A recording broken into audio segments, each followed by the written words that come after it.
Welcome to the Resource of the Future podcast series, a podcast series by the Canadian Chamber of Commerce that explores the present and the future of Canada's resource sector. Our focus spans the impact of the fourth industrial revolution on the agricultural sector, the evolving relationships of Indigenous communities to the resource sector, to technologies and new business practices that will be vital to our leadership towards a low-carbon economy. Our purpose is to foster a better understanding of how our resource sector binds Canadian communities together, the challenges we face, and the opportunities before us as a nation of builders. So it's my pleasure to be joined today by Francis Bradley, CEO of the Canadian Electricity Association, and among other things, the host of the Flux Capacitator, a very cool podcast focused on highlighting some of the leading debates on the future of electricity. So thanks so much for joining in.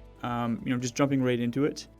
We've had a lot of discussions here about the fourth industrial revolution and its potential impact for the resource sector in an earlier episode. But it's also no secret that there are many new technologies from distributed energy systems, battery storage, electric vehicles that are creating new opportunities for Canada's utility sector. I was wondering if you might be able to tell us a little bit more about the challenges and opportunities that the fourth industrial revolution is posing for the electricity sector as you see it. Great, thanks. And always welcome the opportunity to talk about the future of electricity. It's the reason why I started doing CEA's podcast as well. And so maybe I'll begin by talking about a little bit about the changes for individual electricity customers, and then how that is going to, I think, fundamentally change the electricity business as a whole. Not just here in Canada, but our entire approach to how the systems operate. So if we look at an individual customer, try and cast our mind into the future, and try and understand how the digitalization of the customer experience and the digitalization of the kinds of services that the customer has. We're going to see a very fundamentally changed world in the future. We're going to see a house wherein everything is interconnected. The Internet of Things. Everything in the house will be connected and part of this IoT, and everything will be controlled and centrally controlled. So, for example, today we are looking at a customer demand in a house that will fluctuate quite radically depending upon what's plugged in. If you've got electric heat and it's cold and your heating is on and your electric stove is on and your water heater is on and you're using a great deal of electricity all at once. And every customer is like that. And so we actually have to build an electricity system to meet the potential demands of everybody using all of their systems all at the same time. So, we'll build, in any given jurisdiction, an electricity system that will meet that maximum capacity at all times. But do we ever hit the maximum capacity? Maybe once or twice a year we'll get close to it, but most of the time the system's operating well below that maximum capacity. Now, if you think of the customer and greater control within, the household, perhaps essentially a system that automatically shuts off the heating while the stove is on, or the stove cycles between the heating and the dryer and the hot water heater and so on. You're actually looking at a more efficient use of power within the house, the ability to also use power more efficiently if you've got time of use rates, so potentially to reduce the cost for the customer. And also, again, casting our mind to the future, if the customer also has an electric vehicle, and that's interconnected and controlled and managed, in the energy use of all of those things is managed, then the electric vehicle actually becomes a big battery, too, on the house. And so you've got this ability to very significantly control what the maximum demand will be in that house. If we're looking at a future where we're going to be electrifying more, in some cases more of the heating load today, there's a lot of concern that we're going to have to build a lot of additional plant to meet that maximum capacity requirement. But what if IA and IoT and the use of these technologies to their maximum gives us the ability to, in fact, control at an individual customer's level what that demand is going to be. And so, in fact, the peak demand won't increase, even though the utilization will increase quite radically. So, from a system standpoint, we might be in a world where we're actually using the electricity system much closer to its maximum capacity and to its maximum efficiency.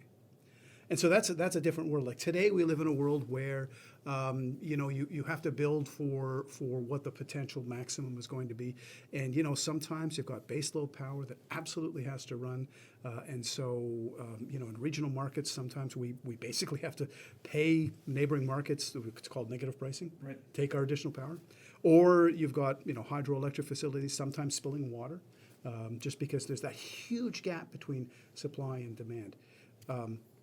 The future will be more electric than it is today. If we're going to get anywhere near meeting, Canada's greenhouse gas goal targets, it's going to require significant electrification of transportation to begin with, and significant, decarbonization of the rest of the economy.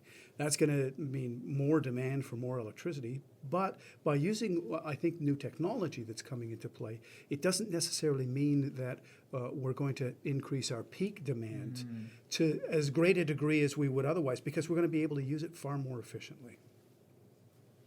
Now, that's the upside, right? Right. Because you asked me what were the challenges and opportunities. Those are the opportunities. Challenges? Well, the challenges are many, but I mean the most significant one the one that I spend a lot of time on is cybersecurity. Right. Right, and so when we're talking about greater use of Internet of Things and AI and so on, that also means there's a greater opportunities, frankly, for cyber threats to get in. The attack surface increases to a significant degree, and as one of my colleagues, Jim Robb from the North American Electric Reliability Corporation down in Atlanta, he likes to refer to IoT as the Internet of Threats, which I think is a really, really great term, because it really gets to the heart of what the biggest challenge is with respect to IoT. We know what the upside is, but the downside is a lot of these IoT devices, the ones that are already in place right now, we built them for convenience. We didn't initially build them to be secure, and so we've seen some pretty significant cyber attacks that leverage IoT devices that are already out there, right? And so that's a whole new world, and it's because we didn't design those devices with security in mind. We designed them with convenience in mind.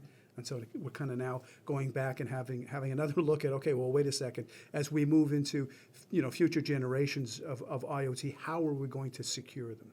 So my curiosity's gotten the better of me on this. Can you give me a couple of examples of those cases where IoT has been essentially leveraged and used against populations? Yeah, well, sure. There was a specific attack. It was a denial of service attack 2.5 years ago. That the code name escapes me at the moment, but it essentially was a denial of service attack. So massive amounts of internet traffic aimed at a particular place, essentially to try and shut down that place.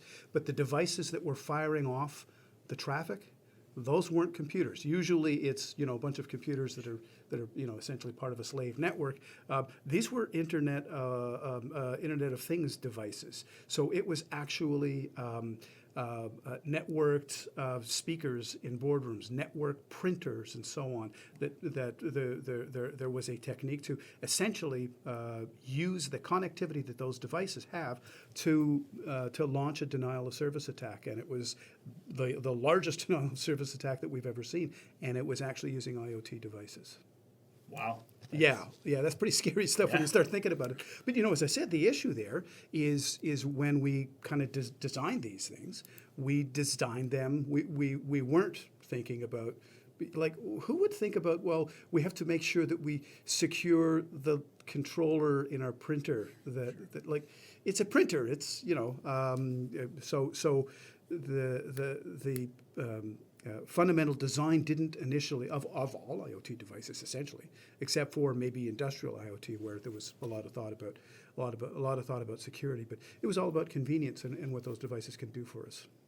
So I think one thing that comes up quite clearly is that on the opportunity side, we're dealing with a more precise future, a future that can ultimately be kind of customized down to individual user demand, which I think is really an incredible opportunity.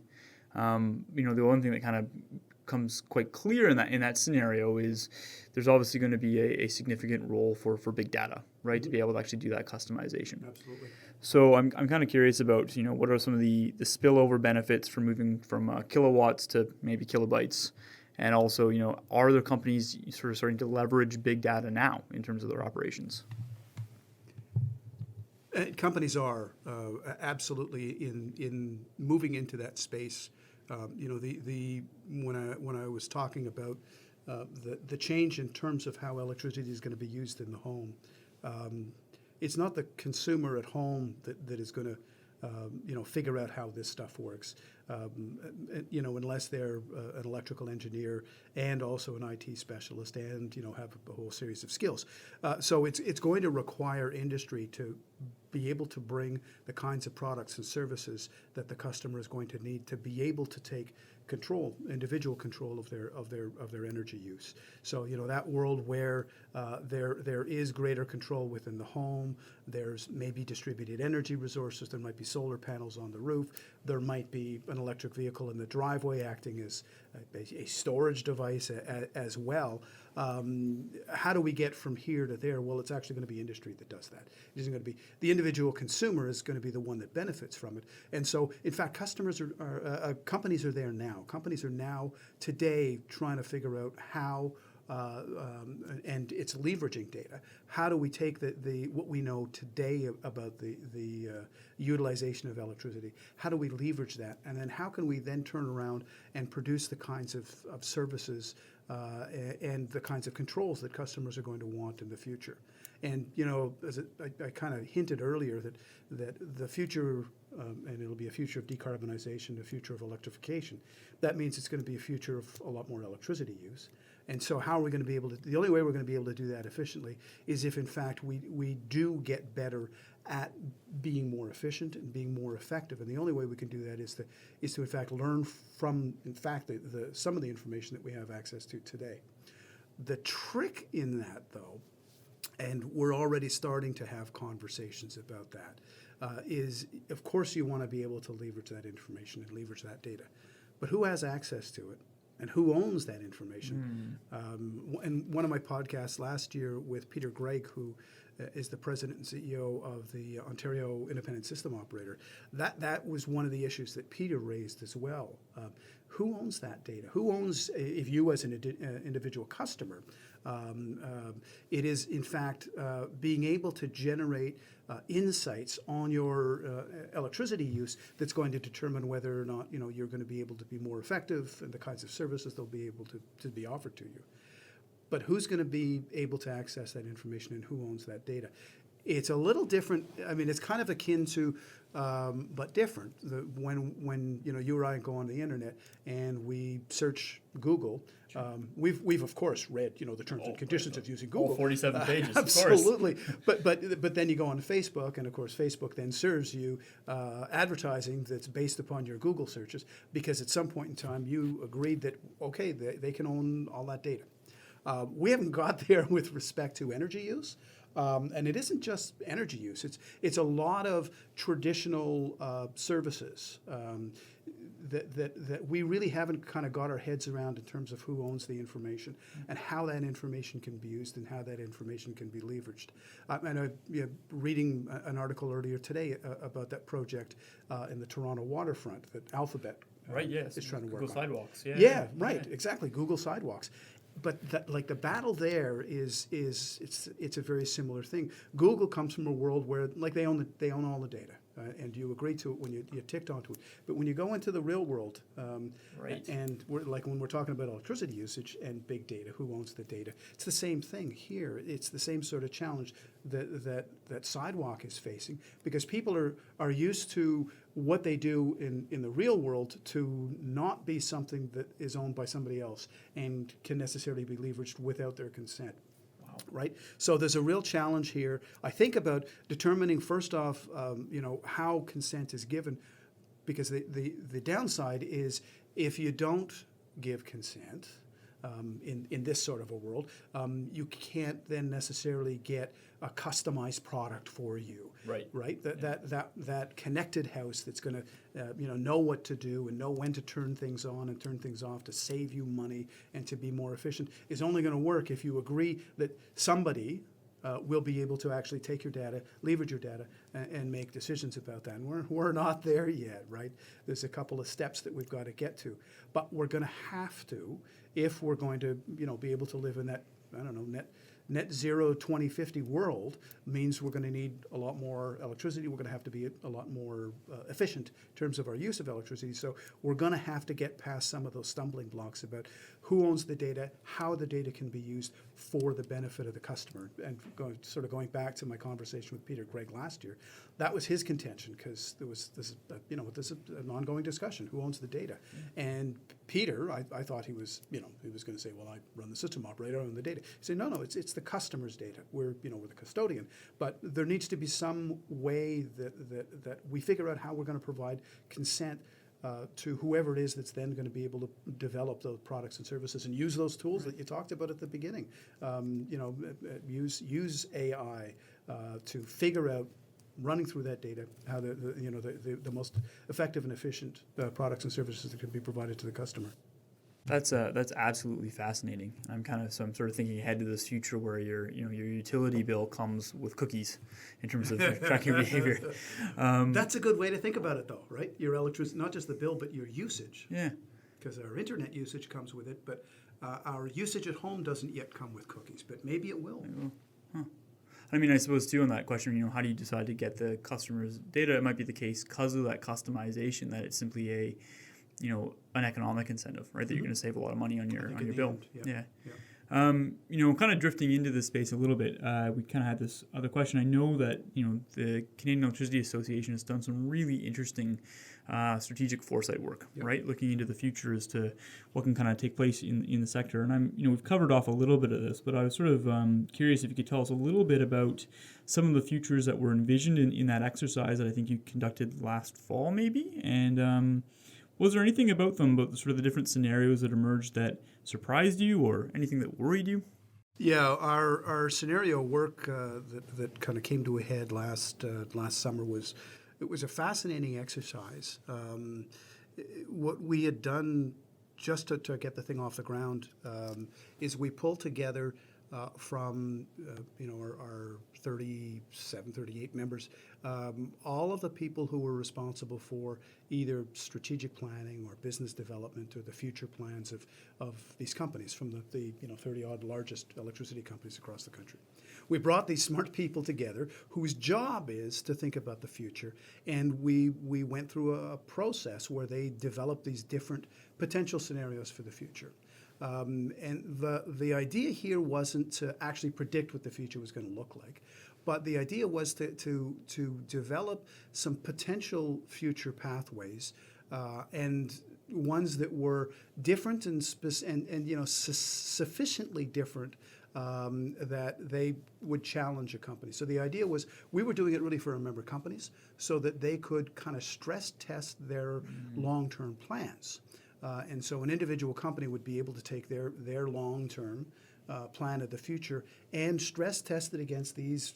In the end, we had against these four scenarios to determine whether or not they have taken into consideration enough different contingencies that to the degree to which they can, their plans for the future would be bulletproof.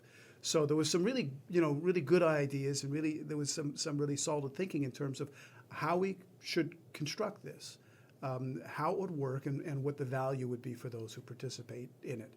So that's how we kind of put it together. Now, how it we actually developed the scenarios and used the scenarios was fun. So we have these smart people that develop these 4 different pathways in terms of what the future would like. And, it's not terribly surprising that the various different pathways, if you sort of think of what the future might look like, you can sort of pretty easily off the top of your head guess what the principal differences were between those pathways. One of them was, a rapid adoption of distributed energy resources, and the existing grid can't compete. Right, and so the future is terrible. This not so great, yeah. Well, that's right, and so and then there was another scenario where the connected grid becomes ever more efficient, large renewables, more wind, more hydropower, and so on at grid scale. And there was another scenario that looked at a future where it is the federal government and federal policy that drives what the future is going to look like. Right. And so we had these four different scenarios. Our members were able to use those to stress test their plans. But the one of the fun things that we did is we wanted to also make these scenarios accessible. And so we hired a science fiction writer to take those scenarios, and she cast her mind into the future and developed stories about what that future would look like.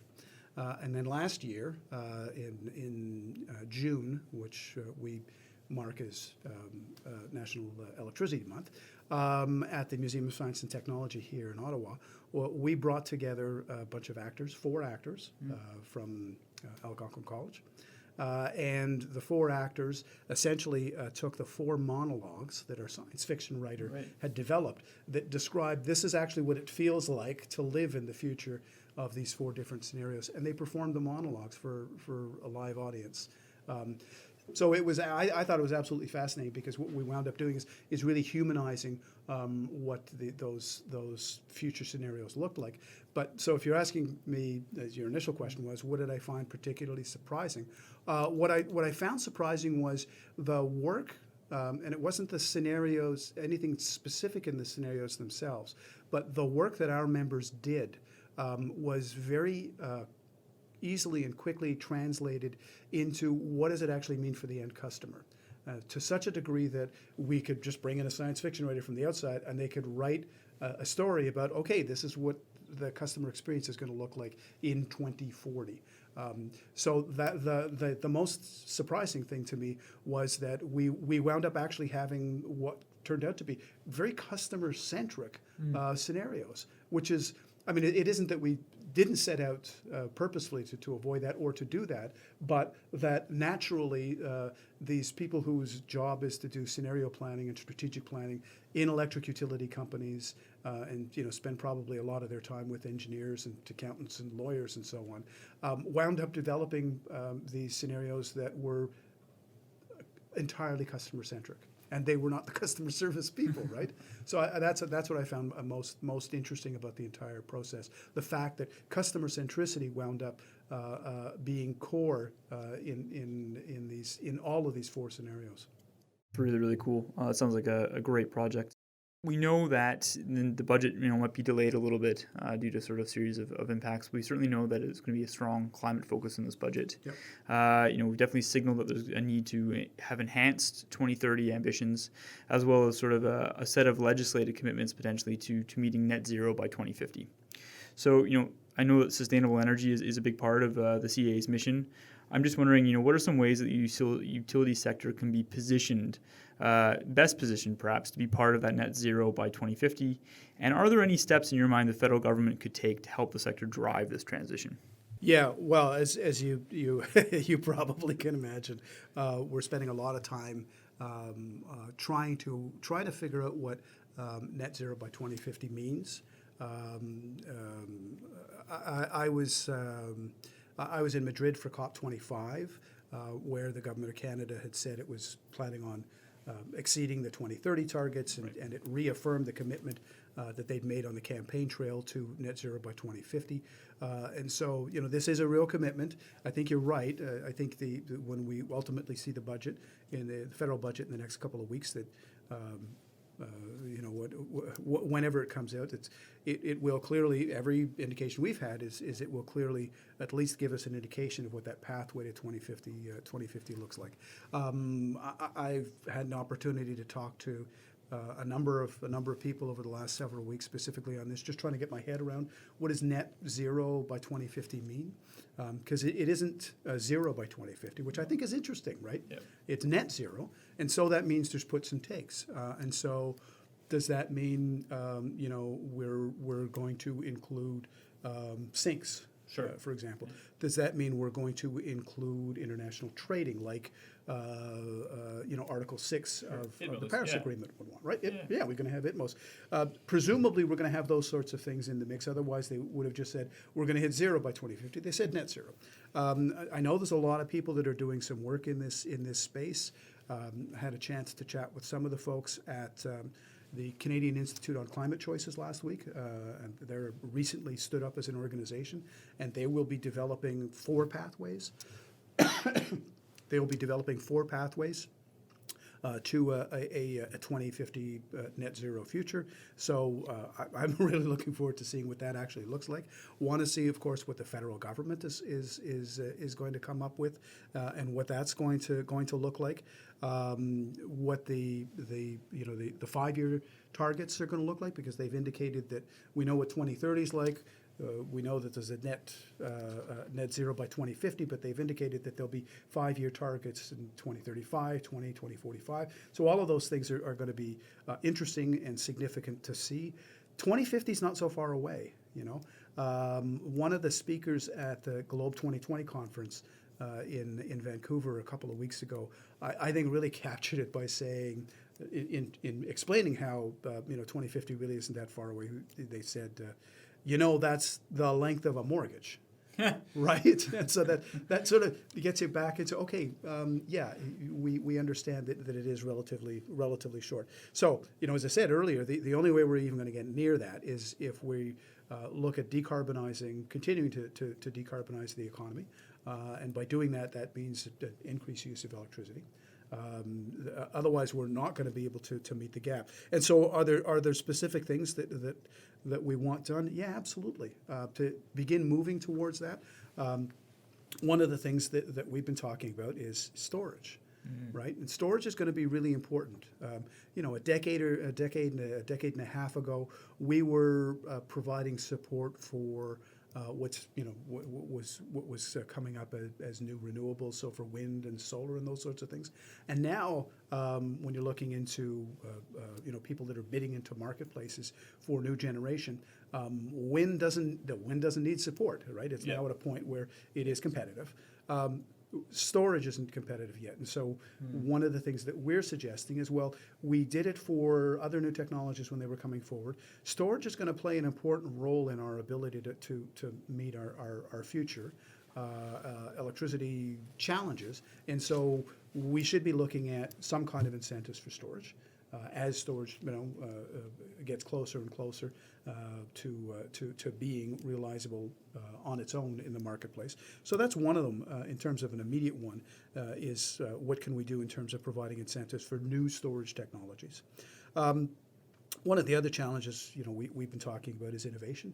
Mm-hmm. We've been talking about innovation and the need to provide incentives for innovation. And it's sometimes challenging certainly in the regulated side of the electricity business. It's a challenge to be able to get investments into regulation. It's difficult to get it into rate base, for example, and that's just the nature of the construct of a regulated monopoly. And so we need to figure out ways to provide incentives so that companies will bring more innovative projects forward. And then the other 2 challenges that I'd mentioned are related. And so one of them is the overall regulatory burden, right? That we see as increasing. We've been doing some research in this area to try and come up with some specific recommendation, because that's always the challenge, right? When we talk to federal officials, we'll say we have concerns with respect to the regulatory burden placed on companies, and often the sharper people in government will say, okay, great, tell me what we do about it. And so, we're doing some work in this space. But related to that is it creates an overall challenge, and I'm sure you've heard this before. It's a challenge to get stuff built. Sure. Right, it's really difficult. Some things are harder than others. Of course, the media has been full of the challenges of getting some pipelines built. But any large infrastructure project is a challenge, and so it's becoming more difficult to build infrastructure at a time when we know we're going to have to build a lot more infrastructure if we're going to meet our 2050 targets, for example. So you kind of take those two things together. And the challenges of getting stuff built and there's lots of challenges to it, from getting public consent, working with Indigenous communities, working with all local communities, and then dealing with the overall increased regulatory burden. And so, those two sort of come to a head where we're going to need more infrastructure. That vision of 2050, some folks will challenge me and they'll say, well, we'll just build more distributed energy resources. We'll put more solar panels on people's houses. But if you look at what we're going to need for the future, we're going to have to do both. Right. We're going to have to do a lot of distributed energy resources where it makes sense, where it makes financial sense, at the homeowners with solar panels and whatever other technology is available there. But we're still also going to we're going to need more non-GHG emitting grid level electricity. Now, right now, 82% of the electricity that we produce in this country is GHG free. As a sector, we've reduced greenhouse gas emissions by 30% already since 2005. And we're on a glide path to phase out what's left of the coal fleets in the country. That'll reduce it another 30%. But we still have to then meet all of that additional future demand to be able to hit that 2050 target. So it ain't easy to get stuff built these days, but it's something that is absolutely going to have to get done if we're going to be able to meet those targets.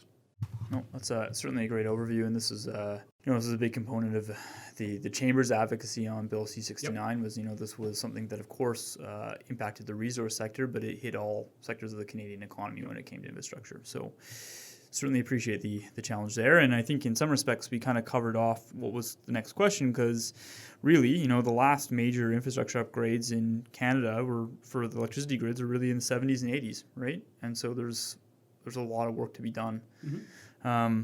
Knowing that we've kind of maybe touched upon that, when you're sort of looking at the landscape for utilities and how it's changing, and that's both from the perspective of sort of the fourth industrial revolution, but also our current regulatory environment. Is there a technology or trend that isn't really on the public radar just yet that you think we need to know about, and why? Yeah. So this is not something that we've done a great deal of work at CEA on, but this is kind of one of my pet issues. And yeah, absolutely. I think the future, yes, is going to be electric, but I also think the future is also going to be hydrogen. I think hydrogen is going to be a game changer. Again, going back to some of the things I said earlier about how can we make sure that we use maximum capacity of our networks so that we're not dumping into marketplaces cheap power overnight because we've got baseload power that's got to run, or that we're spilling water. There's a potential future there that when wind blows really hard and the sun is out and the water is pouring through. Hydro dams and nuclear plants are operating at full capacity, and we're producing more electricity than we need, that we could take that additional electricity and use it to produce hydrogen. And that essentially becomes kind of like a storage medium. And now, we've seen fuel cell technology develop. Toyota has announced the next version of their fuel cell car, the 2021. It's a nice looking car. It is fueled by hydrogen, and the only thing that comes out of the tailpipe is water vapor. And it sounds cool and future and high tech, but this really isn't new technology. Some of the real leaders in fuel cell technology are here in Canada.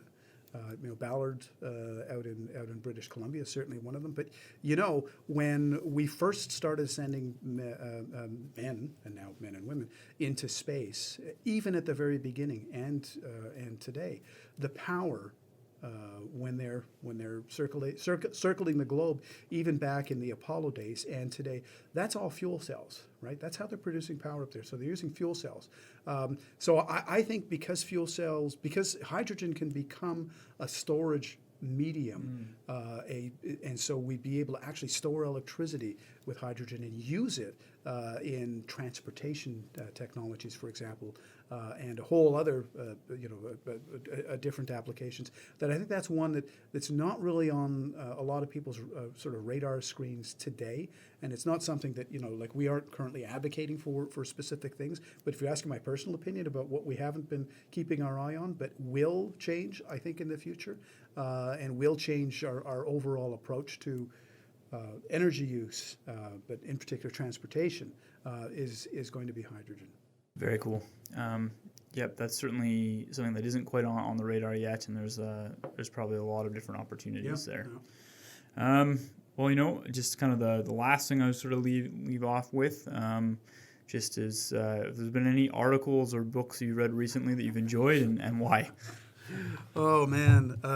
And I always ask this as the last question on my podcast as well, and it's interesting that the sort of things that I hear from people.